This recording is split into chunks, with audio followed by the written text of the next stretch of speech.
everyone, welcome to Pebbles channel. So today we are here to learn some new experiments using the things found at home. So we are going to learn how to do these experiments and we are going to learn why they work in that particular way. So are you ready to do some experiments along with me? So let us begin. For today's experiment, first we will need a plate, a glass, you will need vinegar,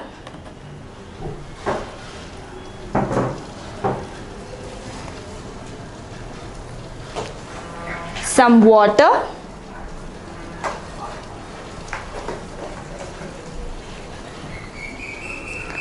some corn, that is, you can use popcorn, that is not the cooked one, the uncooked ones. So here I am using some corn, and finally you will need baking soda. So do you have these things ready? Let us begin. I will now begin by emptying the corn in the glass. So I am placing the glass over the plate because we know that the water is going to spill out. So first I put the corn in the glass. The next step is to pour the water.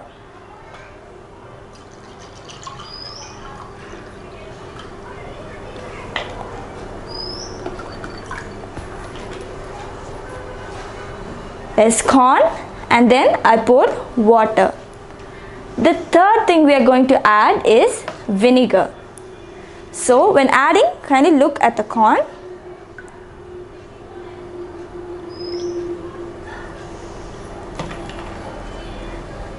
And now our final item, the baking soda.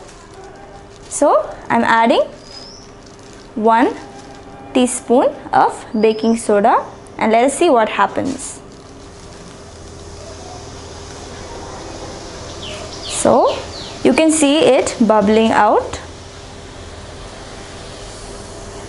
and now when you look at the corn, you can see that the corn keeps coming up.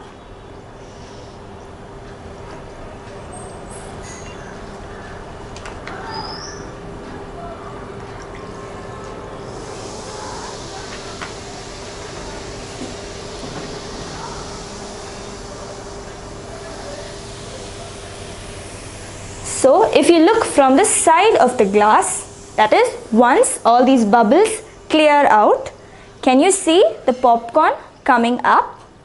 It appears like the corn is dancing, right? So are you interested in knowing why this happened? This is because we added vinegar and baking soda, that is, an acid and a base. So in this case, there is a gas being released. So what gas is being released here?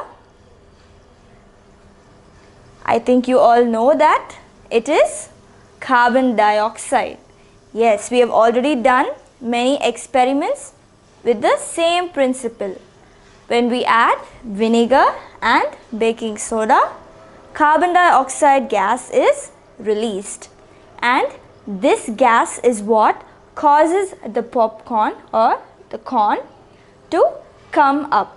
So it appears like the popcorn is dancing. So I like to call this experiment dancing corn. So you can try this experiment at home. It is completely safe. And now you know the science behind it.